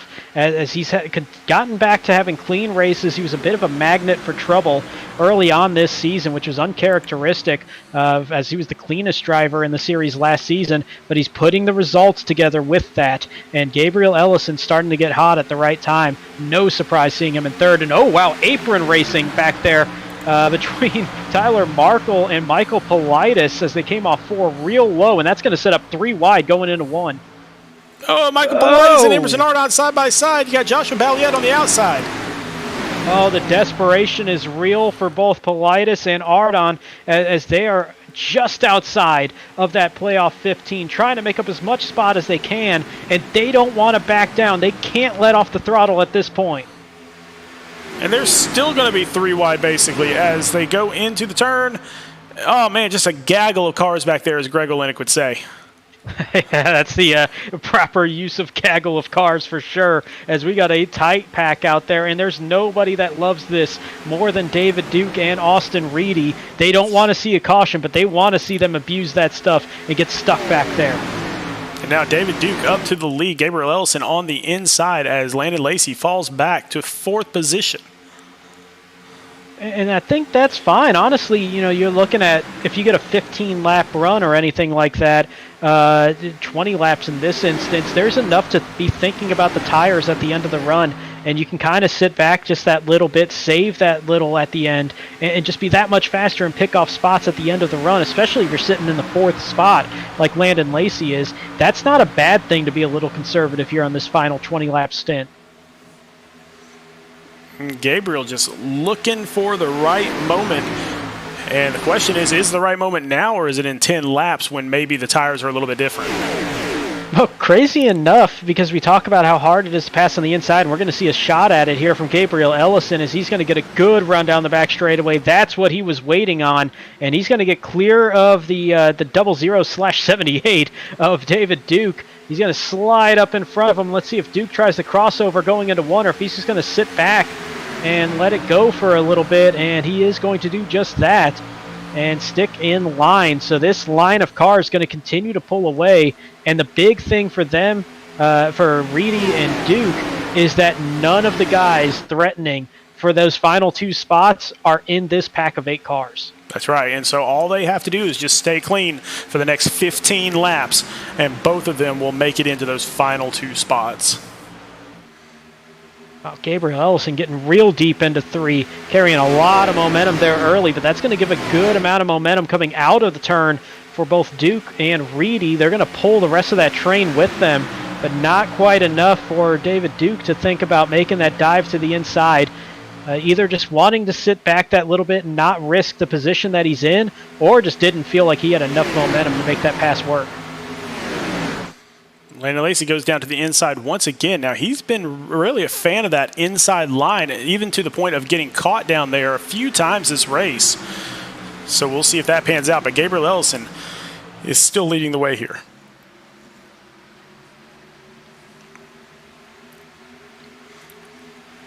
Starting to see some side-by-side here in this pack, and that might open the window for some of these guys second back, like Michael Politis, who's sitting in 9th. David Duke into the wall. Duke did catch the wall that little bit, and he's got to be real careful of that. This is a lot of aero sensitivity here. You start getting any damage, it's going to tighten up that race car real quick on you. It doesn't look like he's got too much in terms of damage, but he might just have some scuffing on the right side. Hopefully it's not enough, and he's got a great run going into 3. Gabriel Ellison trying to become the 3rd Next Level Motorsports car to win a race this season, as so far there are 8 wins in Next Level Motorsports, and none of them have his name next to him. And that's a surprise. That's one of the best drivers from last season, still one of the best drivers this season. Let's not get that twisted. But it is surprising to see that he's yet to find his way in victory lane. Part of that just going from how dominant his 2 teammates have been that have picked up those 8 wins, though. Oh, contact between, it was Jordan Sailors and Landon Lacey. Sailors gets into the wall. Lacey with some damage to the right side with that car-to-car contact as they kind of sideswipe each other, and they're going to fall off that pace a bit. And here comes Timothy Latham, who's making his way back through the field. He's going to be up to the 7th spot now. Yeah, James Holzer up here in 5th position. So our series leader, who was basically sitting in the back the entire race, has come alive, and he is up in 5th. Timothy Latham, same deal. He had some early damage, and now he is back up there in 7th position. So Next Level Motorsports just will not go away. They will not, and seeing them all just real lined up and real tight with each other now, as you got Holzer, Latham, and Lacey in a line with each other, and that's after Lacey kind of just was taking that peek to the inside, didn't quite have the momentum to make it work, and I don't think he was really going to try to fight his teammates too much to stay in there. You see a good run there. He's might be about ready to tuck in. Actually, he's going to keep some momentum as he's got that push from Latham. And so going into turn 1, Lacey with the nose out in front of his teammate, and they're still racing for the bonus points and the championship lead here as we close out the regular season. Yeah, but you know, if neither of them can get up to the front, then really all they're racing for is the winning money. That's it. That's all they're trying to do here, because if neither of them can lead a lap, then neither of them are going to get an additional bonus point. So it's kind of one of those things where they're racing super hard with each other, but if they can't get to the front, what's the point? Oh, I see some damage here on the 17 on the nose. I don't recall that being there at the start of this run, or at least a few laps ago. Trying to see if there's any damage on the back of the 1, which is the only place it would have really come from. Doesn't look like it.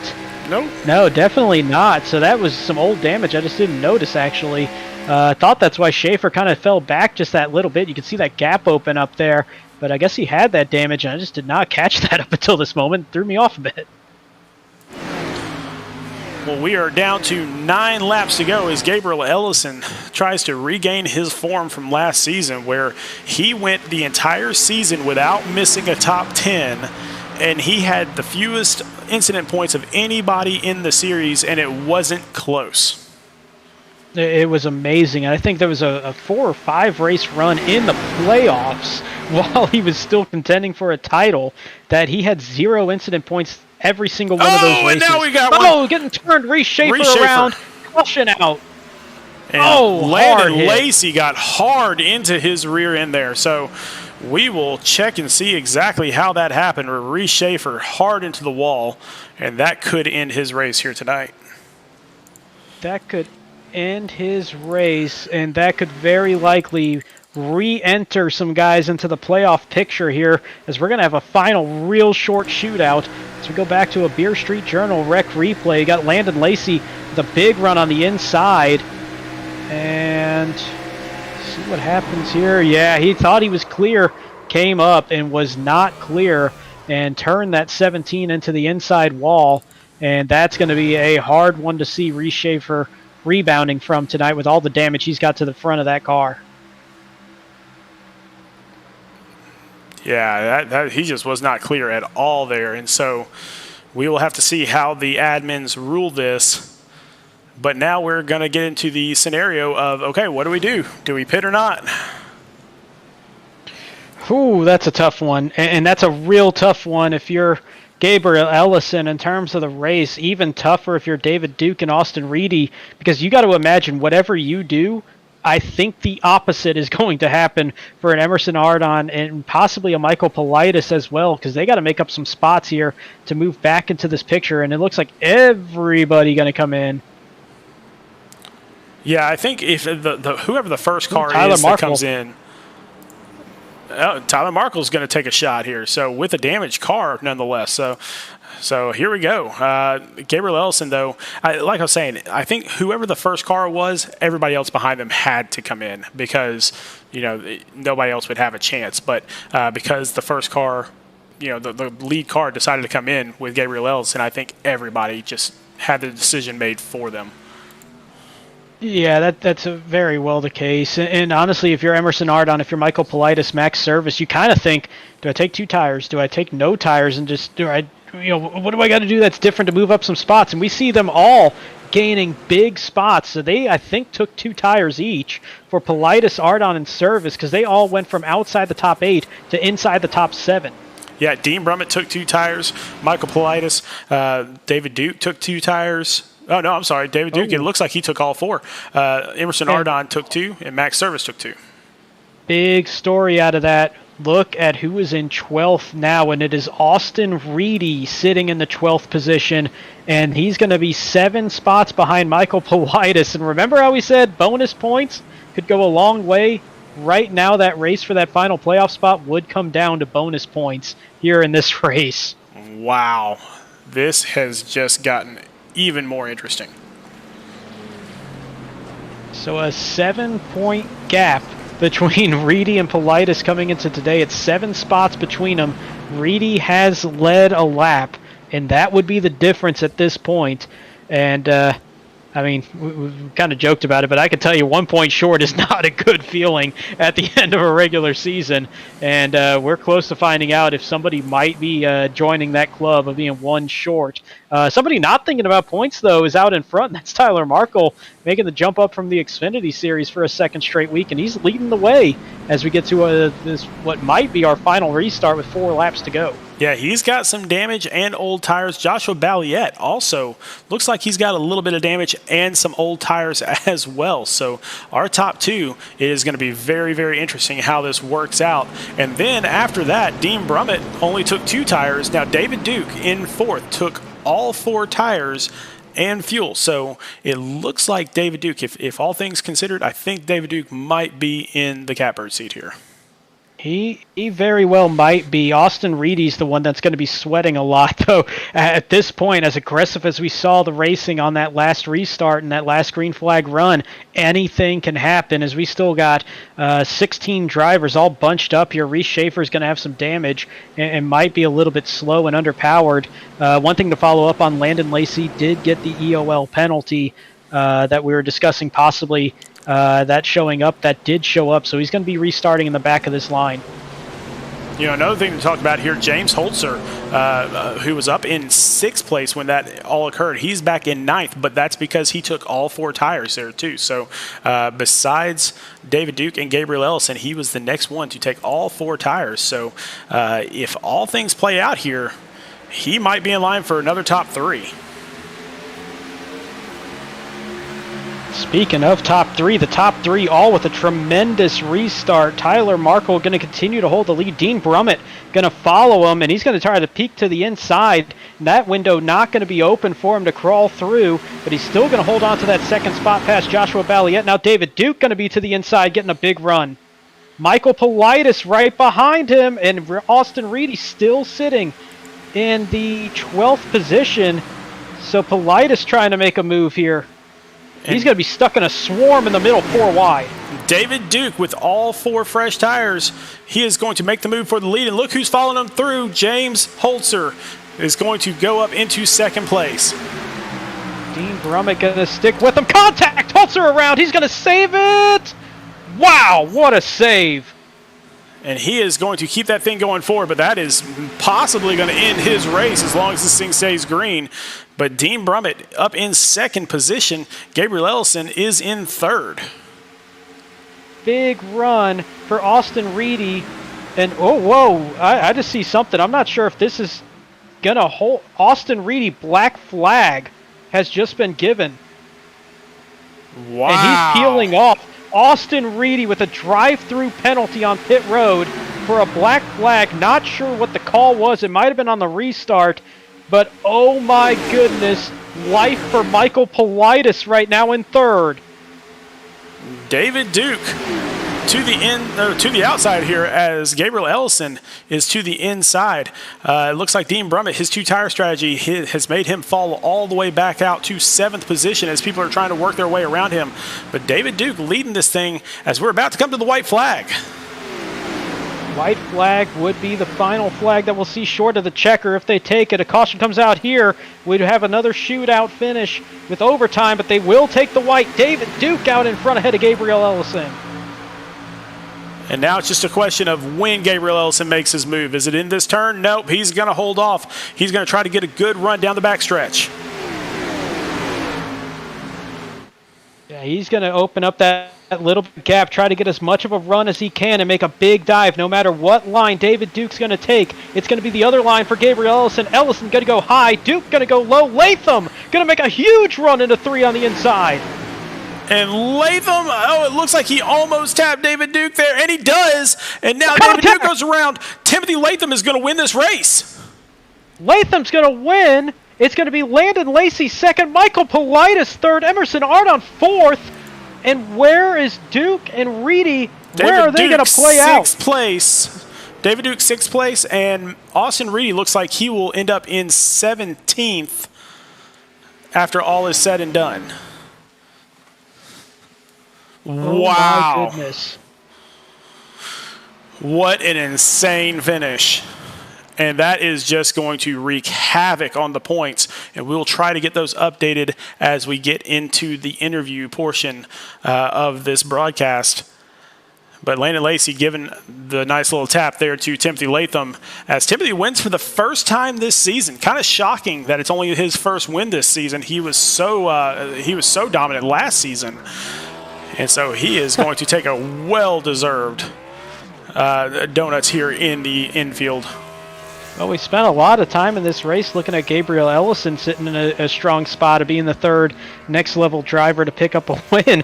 Timothy Latham just kind of showed up there at the end, had a great run, and made that huge move to the inside and really kind of threw off that balance. I think David Duke was happy kind of sitting there in that spot in the middle and just kind of trying to protect both lanes against him. But I think with the run that Latham got to the inside in 3 just really disrupted that idea and kind of caused that bit of chaos that resulted in contact happening up front, a melee on that final lap, and now just absolute grenades being thrown into the point standings as we get to the final lap of the regular season, right as they took the checkered flag. And like I said, we are working feverishly right now to get those final results for you.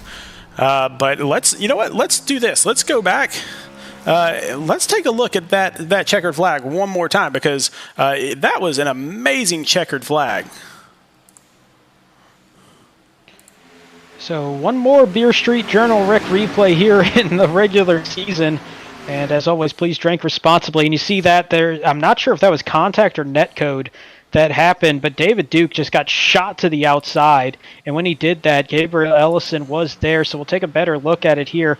Look at that run from Timothy Latham, and he either packed the air under it, or there was the pylon got in the way on that one. we'll try that one more time all here. Things.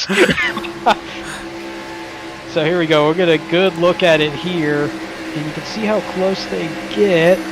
This is going to be the point. It was just either the air got taken out or net code. Hard to tell from that. The dirty air feel and taking the air out from the left rear, that does happen on iRacing. They do a great job with those physics. But that kind of sent David Duke hard to the outside and just sparked absolute chaos coming out of turn 4. All right. Well, we have got the results out there. Timothy Latham in first, Landon Lacey second, Michael Politis in third, Emerson Ardon from Tank Racing in fourth, and Dean Brummett brings up fifth place. David Duke so close to taking that checkered flag, but he's going to wind up in the 6th position. James Holzer going to be in 7th. Nick Gowen in 8th. Max Service, another one of those drivers, was close to getting in, but being behind Politis and Ardon, looks like that will not be the case for Max Service, but a 9th place finish tonight. Seth Berger rounding out the top 10. Tyler Markle there in 11th as an independent. Joshua Balliet in 12th, Jordan Sailors in 13th, Gabriel Ellis in 14th, and Reese Schaefer is in 15th. 16th place, Byron McDonald. 17th place, and a real hard luck moment there. Still trying to figure out what the black flag was for. We're waiting on that. But he will be in the 17th position. Raul Meza in 18th. Chris Mathis and Scott Kalal 19th and 20th. They had a very short night after the incident on lap 4. All right. Well, let's see what we can do to get Michael Politis up here for his interview. And Michael, hey, this is Sean and Brandon up in the booth. Man, 3rd place. Great job out there. How's it going, guys? Everybody won tonight. The fans, our friends, our people who were trying to get into the playoffs, people trying to come out. How was it from your side? It was an insane finish. I'll tell you, it was absolutely amazing out there. But, man, you were up there, and you've been up against the wall basically all day today because of where you're sitting at in the point standings. We don't have those final tallies just yet. We're working on those as quickly as we can. But tell us about how those last few laps were for you. Well, it came down to the last pit stop. I went with two right side tires. Trying to gain some track position. David Duke was strong all race long. Unfortunate for him at the end. He definitely had the race in the bag. What an amazing race all around. And I think the big question for me, just seeing how that last turn went, what was your view getting through that entire thing? Looked like you went through the grass to get to the line and still wind up in 3rd, but what was that view coming out of turn 4 with all that chaos in front? I got really lucky through there. I went low to give the accident some space. And at that point, I had to commit to the grass. I didn't want to come back up on the racetrack. So I just hoped for the best there at the end. Well, man, I know, like I said, we'll get those playoff standings as quickly as we possibly can out to everybody. But is there anybody you'd like to thank here tonight before we let you get back to it? I want to thank everyone at Gear Up F-Series Nation. I want to thank everyone at Speed Racing Network, doing a hell of a job all season long.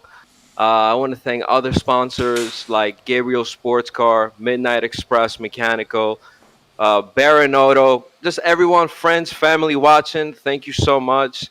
There's been a lot of laps put into this, and finally I had the chance to just present myself in the podium. Well, man, great job here tonight, and we'll let you get back down to it. Congratulations once again on the 3rd place, and we'll see you next week as we get to Las Vegas. Take care, everyone. All right, let's see if we can't get Landon Lacey up here for his regular seat as we bring Landon up into the booth. Landon, 2nd place finish. Did you ever think that you'd get 2nd place going into those last laps? First of all, I want to just go ahead and apologize to Reese Schaefer. I know I told him sorry out there on the racetrack, but just misjudged the hole. I think I definitely had space to get in behind him, and just mistimed the turn in and kind of hooked him a little bit and ruined his night. So I want to apologize to him, but no, coming off turn 4, well, going into 3, I got to the outside of Politis, and I was pretty much like, okay, these guys are going to race 3 wide to the finish line, and I'm going to finish 4th. And then Duke and Gabe got into each other, and when they bounced off a wall, the hole just opened up, and I was just lucky enough to get through it. Well, and you were kind of in that interesting spot tonight too, where obviously everything locked up. It was a small field, but it looked like you were still real aggressive out there. Not in a bad way, just aggressive out there in the pace of the race and when the pits were happening under the green flag stops. Was it just kind of like a go for broke kind of thing, picking up bonus points if you can, or was that just like a thought of that's the way that the race had to be run? I mean, I figured if the race played out, the bonus points would come. I figured I could lead a lap. I think I wrapped up the most laps led. But there at the, to be honest with you, I hate the package here. You know, if you weren't on the outside, or if you were on the bottom, it didn't have help. It was just like super speedway racing. You weren't going anywhere. I mean, they just freight train right by you. And there at the end, I just wasn't satisfied with riding around in a single file line. It was just, that's not the type of racing I like to do. I like to see side-by-side action, and it just wasn't a fun package to drive tonight. Well, man, now that we know that you're in the playoffs, how do the playoffs look for you? You've seen the schedule. What does it look like playing out for you? You know, we got Vegas. Vegas is next week, correct? Yep. Okay, so yeah, we got Vegas next week, which, you know, last season won that race at Vegas. You know, and then Auto Club's also in the first round, won there last season as well. So first round so far is looking really good, for me. And I think it looks really good for the team as well. So, you know, we'll just have to see how everything plays out. Well, buddy, who would you like to thank here tonight before we let you get back down to it? Yeah, I'd like to thank Mid-South Coating Company. Thank you for everything you do. You know, it's Breast Cancer Awareness Month. You know, there's a couple drivers out there running pink on their cars, myself included. So anyone that's out there battling breast cancer, we're praying for you. We're thinking about you. I'd like to thank my teammates, everyone at Next Level Motorsports. Congrats to Tim on the win. I know he's been waiting on that all season long and finally gets it in the last race of the regular season. And other than that, thank you to everybody that's gotten me here to this point. All right, buddy. We'll let you get right back to it, and we will see you next week as we get to Las Vegas. Yes, sir. Thank you very much. All right, let's get Mr. Timothy Latham up here. And like Landon was saying, this has been a long time coming for Timothy. Hey, Timothy, this is Sean and Brandon up in the booth, buddy. How's it going? It's going pretty good tonight. Well, man, what were you thinking on those last few laps with all the chaos going on, and you bring it home for your first victory this season? What was that like? Well, I had damage from, I'm sure you guys saw it, like I think it was either lap 2 or lap 3, something like that. I got up into the wall, scraped it a little bit, so I had a little damage there, and I was fighting an uphill battle, and then you know, we lost the draft halfway through the race, and you know, I thought it was pretty much over because we only had 20 guys. I didn't think there was going to be any cautions, but you know, they started happening. Cautions breed cautions, and we were there at the end. And man, like you said, it's been a long time coming. I've been wanting this so much, and we got a little bit of momentum going into the playoffs here. And that's exactly what I was just about to ask you. You know, it's probably the best timing to get a first win in a regular season if you can't just get that win early and kind of get that dam breaking just to end the regular season with a win. What do you think that's going to do for you confidence-wise and momentum-wise going into Vegas next week to start off that first round? For sure, you know, it gives me a lot of confidence now that I know I can go out there and win a race. You know, certain coincidences happen, and you know, you can't really get around those. We didn't. I don't think we earned this win today, but you know, we only led one lap, and it was the one that counted. But I'm glad we could be back up front where we belong, and hopefully we can carry this momentum. Well, man, great job once again here tonight. Who would you like to thank before we let you get back down to celebrating? every time I'm up here, I thank you guys for putting on a great broadcast every single week. I love rewatching them. I want to thank everyone at Rep Sports, Raise Energy, G-Pop, all those guys for having that faith in me and, giving them some airtime here tonight for sure. Man, and thank my team. I had a lot of help from those guys drafting tonight, and if it wasn't for them, I probably wouldn't have been up there. Well, man, you are absolutely going to love watching this one back, coming basically all the way from the back early in the race, bringing it all the way home for the victory. Congratulations once again, and we will see you next week in Las Vegas. All righty, appreciate it. See you guys next week. All right, Brandon, wow. We still do not have the points updated yet because they have not sent those to Dan Lisa or to the new racing app. So we will try to get those out on the Discord channel as soon as we possibly can. But for next week, we are going to Las Vegas and we're getting lucky.